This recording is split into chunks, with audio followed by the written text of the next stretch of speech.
Cuando el Kremlin inició su invasión en Ucrania, el escenario en el campo de batalla parecía muy simple.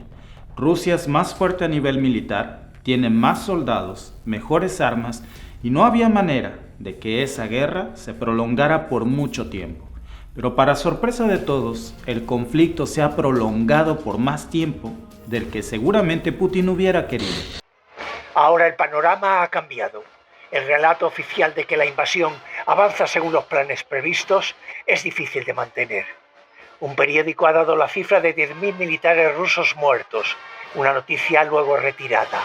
Aun cuando en un comienzo todos pensaban que Ucrania no resistiría probablemente más de 2 meses a los asaltos militares de Moscú, a ya casi 5 meses del inicio de este conflicto, hay más de un culpable por 7 imperdonables errores de cálculo para el Kremlin sobre esta guerra. ¿Quieres saber cuáles son? Pues en este video te los voy a explicar.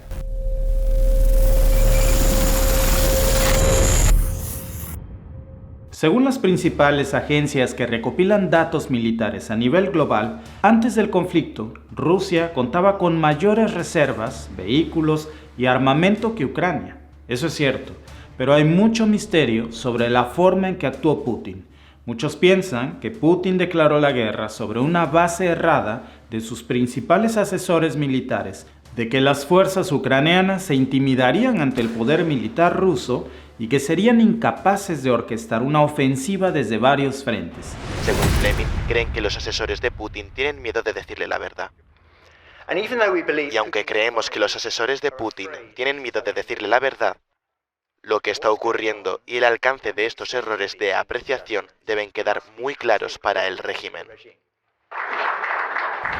Esos consejos habrían llegado a oídos de Putin presuntamente de expolíticos ucranianos con cierta afinidad hacia el Kremlin, quienes habrían vendido esta versión distorsionada de una guerra fácil.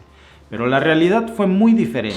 Un mes después de lanzar la operación para desnazificar Ucrania, Kiev no ha caído, Zelensky no ha sido depuesto, la guerra no marcha según los planes iniciales. El ejército ucraniano estaba más preparado que hace 8 años y mucho mejor armado, justamente por 2 razones: por sus históricos roces con Rusia y por su cercanía con los países miembros de la OTAN, de los que ha recibido mucho apoyo militar y económico de Estados Unidos. Tan solo en 2 meses, después de iniciada la guerra, Joe Biden comprometió $1.700 millones.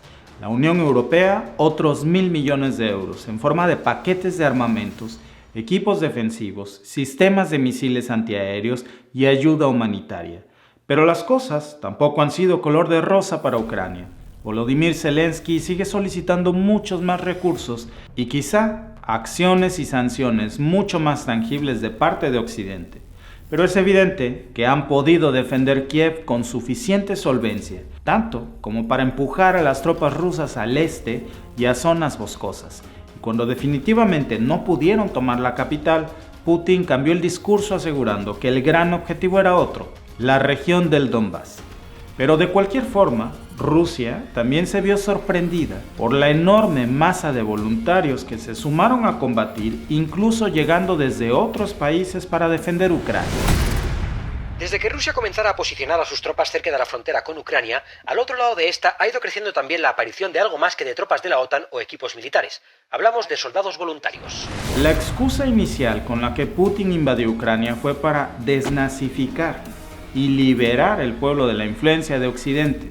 Por eso Putin pensaba que los ucranianos recibirían con gran alegría y emoción a las tropas rusas que se unirían a ellos, porque existen sectores pro-Kremlin, los mismos que celebraron la independencia de Donetsk, Luhansk y la anexión de Crimea. Pero incluso los más radicales ya han cambiado de postura al ver la enorme crisis humanitaria que provocó Rusia en todas partes para los habitantes de Ucrania, sean afines o no a Rusia. Para todos lo que hay es desabasto, inflación, interrupción de casi todas las líneas de suministro, muertes de sus seres queridos. No hay guerra que no produzca tristeza y dolor humano sin respetar ideologías. Y es que según el último informe del ACNUR, se han registrado más de 8 millones de desplazamientos internos y más de 5,5 millones de refugiados solo en Europa, sin contar claramente las víctimas fatales de ambos bandos.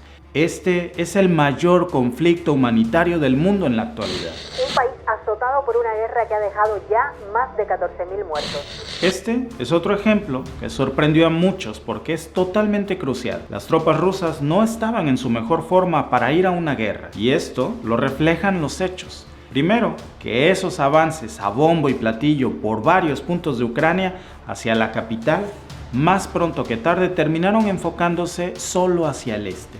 Y luego, el número de bajas que ha sufrido Rusia, a tal punto que dejaron de publicar datos oficiales apenas un mes después de que inició el conflicto. Hasta el 25 de marzo, el Kremlin perdió supuestamente 1.351 soldados, pero desde Occidente estiman que fueron más de 20.000. Y por supuesto, va en aumento esta cifra. Hace poco se publicaron videos de un ataque coordinado que destruyó varios tanques y vehículos rusos. Claramente no han dejado de sufrir bajas, pero es bastante curioso y hasta ilógico. Si de algo presume Rusia, es su músculo militar. С праздником вас! С днем Великой Победы! Ура!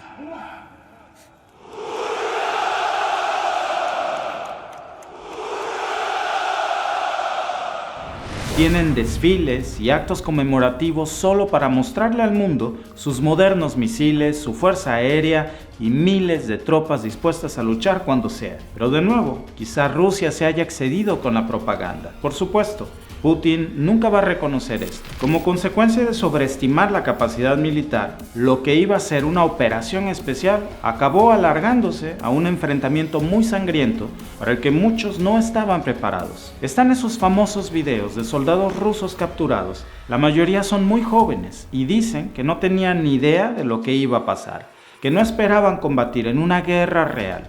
Recordemos que Rusia y Bielorrusia suelen realizar maniobras militares en conjunto y muchos de estos jóvenes soldados ya venían desde hace muchos meses concentrados en eso cuando se dio la invasión. Una realidad es que muchas de esas tropas rusas parecen cansadas y con la moral baja. Pero de nuevo, el Kremlin niega estar enviando reclutas o soldados inexperimentados a Ucrania. El problema está en que sus reservas se basan mayormente en personas muy jóvenes que prestaron servicios en un periodo no mayor a 5 años, o sea, carecen de entrenamiento adecuado para afrontar una situación de guerra real a este nivel, lo que podría explicar también las miles de bajas hasta ahora del ejército ruso. Y al mismo tiempo, esta sería una de las principales razones por las que Putin se ha apoyado en las fuerzas irregulares como los mercenarios sirios o los chechenos, sufriendo también los reveses de una mala asesoría. Apenas en abril ya se rumoraba que los jefes de inteligencia rusa le estaban ocultando información a Putin, cosas como el avance frenado de sus tropas, los ataques fracasados o el impacto real de las sanciones de Occidente a la economía rusa. Reino Unido y Estados Unidos revelaron la dificultad de Putin para sostener operaciones en varios puntos a la vez y que, en efecto, hay tensión entre él y sus altos mandos militares. Desde Moscú, claro que respondieron. Simplemente no entienden qué ocurre en el Kremlin, no entienden al presidente Putin y no entienden el mecanismo de la toma de decisiones, dijo el portavoz de la presidencia rusa, Dmitry Peskov. Putin tampoco esperaba que la respuesta de Occidente fuera tan diferente a las de hace 8 años. Ahora, una realidad es que por más que Moscú lo niegue, las sanciones conjuntas de la Unión Europea y Estados Unidos han sido durísimas y han afectado a la economía rusa exterior, comenzando con la cancelación del sistema de transferencias SWIFT. En Moscú creían que las sanciones de Occidente serían similares a la del 2014, es decir, más enfocado a lo geopolítico y diplomático que a lo económico. Pero en lugar de eso, hoy se enfrentan a todo un paquete de sanciones sin precedentes. Están aislados de los mercados internacionales, sin posibilidad de comerciar o hacer negocios con empresas extranjeras. Tampoco pueden manejar divisas como dólares o euros, lo que últimamente los ha llevado a caer en default o en quiebra virtual. O sea, una situación de impago de deuda internacional, no por falta de dinero, sino porque no pueden convertir su dinero a ninguna otra divisa como euros o dólares. Y ya solo con eso, ¿de qué te sirve tener una de las mayores reservas de oro en el mundo si no puedes cambiarlo por nada? De eso, por cierto, hablamos en este otro video. Y no solo eso, como ya lo mencionamos en videos anteriores, cientos de empresas occidentales que habían abierto la puerta del libre mercado en Rusia han dejado de operar desde que comenzó la guerra. Empresas como McDonald's, Starbucks, Nissan, Netflix, Samsung Casi cualquier marca importante que te imagines se ha ido ya o limitó muchísimo sus actividades. Todos estos golpes directos a la economía provocaron que Moscú se haya quedado aislada, básicamente dependiendo solo de sus ingresos que generan por el gas y por el crudo, porque ni siquiera pueden mover sus reservas internacionales ni apoyarse en bancos extranjeros, aunque muchos otros sostienen también que Rusia podría salir, si no ileso, por lo menos librado de muchas de estas sanciones, como pasó en el año 2014 con la anexión de Crimea. Las tensiones entre Rusia y Ucrania se hicieron más fuertes cuando se disolvió la URSS y varios exmiembros se fueron acercando a Occidente, tanto territorial como militarmente. De hecho, Putin culpa a la OTAN de esta guerra y los acusa de violar los acuerdos verbales, de no expandirse hacia el este de Europa, de amenazar a la seguridad de Rusia y de demostrar que no son de fiar. Ucrania lleva bastantes años intentando acceder a la OTAN, y esto sería el colmo más inaceptable para Rusia, porque se verían rodeados de Occidente por todos lados. Lo que no esperaba Putin es que al iniciar una guerra para frenar a la OTAN, consiguiera todo lo contrario, más OTAN y más cerca de sus fronteras de todos lados. Y es que lejos de generar miedo en los países europeos o euroasiáticos, que aún estaban algo reacios de aliarse con Occidente, el temor a las reacciones bélicas de Putin los ha empujado a querer cooperar definitivamente para aislar a Moscú. Por ejemplo, tenemos el caso claro de Finlandia y Suecia. Primeras ministras están a un paso de incorporarse formalmente a la OTAN y por supuesto ellos les abren las puertas para agilizar el proceso en vista de ser una situación excepcional. Países que tradicionalmente tenían políticas no intervencionistas muy estrictas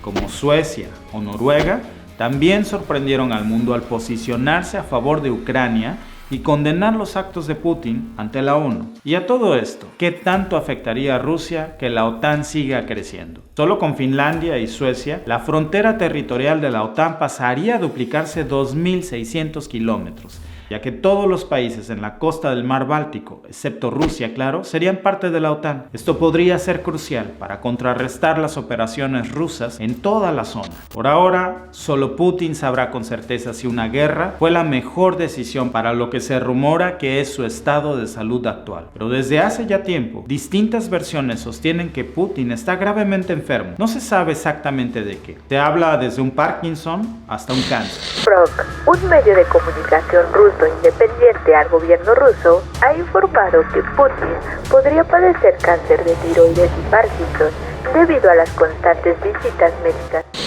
Muchos videos de las últimas apariciones de Putin han incrementado aún más este rumor, sobre todo en los actos públicos, en donde se le nota extraño. Parece que tambalea, está tembloroso, como si le costara mantenerse de pie o le doliera algo. Incluso en el último día de la victoria en mayo, que es una fecha militar muy importante, Putin se mantuvo casi todo el acto sentado. Lo cierto es que estos rumores se han incrementado aún más, y cierto o no, las especulaciones generan incertidumbre en su gobierno e incluso hasta choques de liderazgos contra quienes podrían suceder a Putin en un futuro muy cercano e incluso subversiones entre miembros de su gabinete que intentan ganar terreno como sus sucesores, ya sea con el consentimiento de Putin o sin él, como Nikolai Patrushev, que ha sido señalado en distintos medios, incluso por sugerir que Putin se está volviendo blando en su actuar, aún en medio de todo este conflicto bélico. Patrushev, por cierto, es el actual secretario del Consejo de Seguridad, pero en otro tiempo también fue director de la inteligencia rusa y es conocido por abogar por unas políticas mucho más estrictas que las de Putin.